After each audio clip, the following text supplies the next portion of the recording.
આકાશવાણી ભુજ સમાચાર અશરફ નથવાણી વાંચે છે. નમસ્કાર. રાષ્ટ્રપતિ દ્રૌપદી મુર્મુએ ગઈકાલે નવી દિલ્હીમાં આદિ મહોત્સવ 2025નું ઉદ્ઘાટન કર્યું.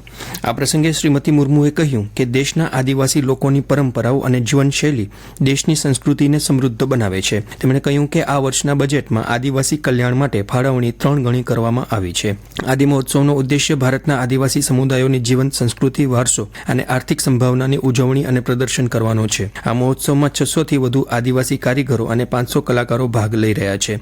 આ મહોત્સવમાં વિવિધ રાજ્યો અને કેન્દ્ર શાસિત પ્રદેશોના 25 આદિવાસી ખાદ્ય પદાર્થોના સ્ટોલ લગાવવામાં આવ્યા છે, જે તે સ્થળોની ખાદ્ય પરંપરાઓનું પ્રદર્શન કરે છે.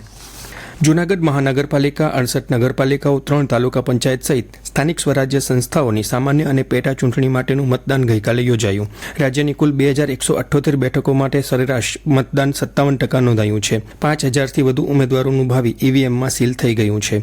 2018માં યોજાયેલી 75 નગરપાલિકામાં સરેરાશ 65% મતદાન થયું હતું, જ્યારે આ વખતે મતદાનમાં 8%નો ઘટાડો થયો છે. કચ્છમાં ભચાઉ અને રાપર નગરપાલિકાની ચૂંટણી માટે ગઈકાલે મતદાન પ્રક્રિયા હાથ ધરવામાં આવી હતી. ભચાઉ નગરપાલિકામાં 7 વોર્ડની 28 બેઠકો પૈકી 17 બેઠકો પર ભારતીય જનતા પાર્ટીના ઉમેદવારો બિનહરીફ જાહેર થયા હતા, જેથી બાકીની 11 બેઠકો માટે ગઈકાલે ચૂંટણી યોજાઈ હતી, જ્યારે રાપરમાં 26 બેઠકો માટે મતદાન યોજાયું હતું. તમામ સ્થળે શાંતિપૂર્ણ રીતે મતદાન કાર્ય પૂર્ણ થયું હતું. રાપર નગરપાલિકા ચૂંટણી માટે 62.52% મતદાન થયું, જ્યારે ભચાઉ નગરપાલિકા ચૂંટણી માટે 54.94% મતદાન નોંધાયું છે. આ ઉપરાંત 3 તાલુકા પંચાયતની પેટા ચૂંટણી અંતર્ગત મુન્દ્રા તાલુકાના મોટી ભુજપરમાં સૌથી વધુ 70.17% તો સૌથી ઓછું 38.82% મતદાન ભચાઉની લાકડિયા બેઠક પર નોંધાયું હતું, તો માંડવી તાલુકાની દરશળી બેઠક પર 56% મતદારોએ પોતાના મતાધિકારનો ઉપયોગ કર્યો હતો. કચ્છની મુલાકાતે આવેલા કેન્દ્રના માહિતી અને પ્રસારણ મંત્રાલયના સચિવ સંજય જાજુએ ગઈકાલે આકાશવાણી ભુજની મુલાકાત લીધી હતી અને અહીંથી પ્રસારિત થતા શ્રોતાઓના ખાસ પસંદીદા કાર્યક્રમોથી અવગત થઈ આ કાર્યક્રમોની તેમણે પ્રશંસા કરી હતી.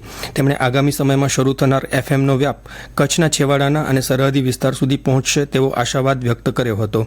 આ ઉપરાંત તેમણે સમાચાર વિભાગના વિવિધ સમાચાર બુલેટિન્સ અને અન્ય કાર્યક્રમો અંગે પણ વિગતો મેળવી હતી. તેમણે સ્થાનિક કચ્છી ભાષામાં સમાચાર બુલેટિન શરૂ કરવા પર ખાસ ભાર મૂક્યો હતો. રાજ્યપાલ આચાર્ય દેવવ્રતે પરીક્ષાને આત્મવિશ્વાસ અને પરિશ્રમનું પર્વ ગણાવી આગામી પરીક્ષાઓને ધ્યાનમાં રાખીને વિશેષ લેખના માધ્યમથી વિદ્યાર્થીઓને મહત્વપૂર્ણ માર્ગદર્શન આપ્યું છે. શ્રી દેવવ્રતે લેખમાં જણાવ્યું કે પરીક્ષાનો સમય નજીક આવતા જ વિદ્યાર્થીઓના મનમાં ગભરાટ અને તણાવ વધવા લાગે છે, પરંતુ પરીક્ષાથી ડરવાની જરૂર નથી.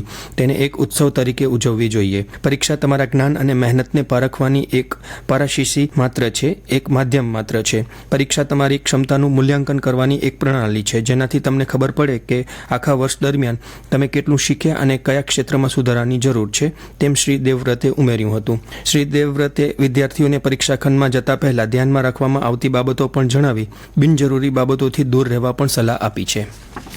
કચ્છ સહિત રાજ્યભરમાં પ્રાણી કલ્યાણ બોર્ડ દ્વારા આગામી 13 માર્ચ 2025 સુધી પ્રાણી કલ્યાણ પખવાડિયું તથા પશુપાલન અને પ્રાણી કલ્યાણ જાગૃતિ માસની ઉજવણી કરાશે.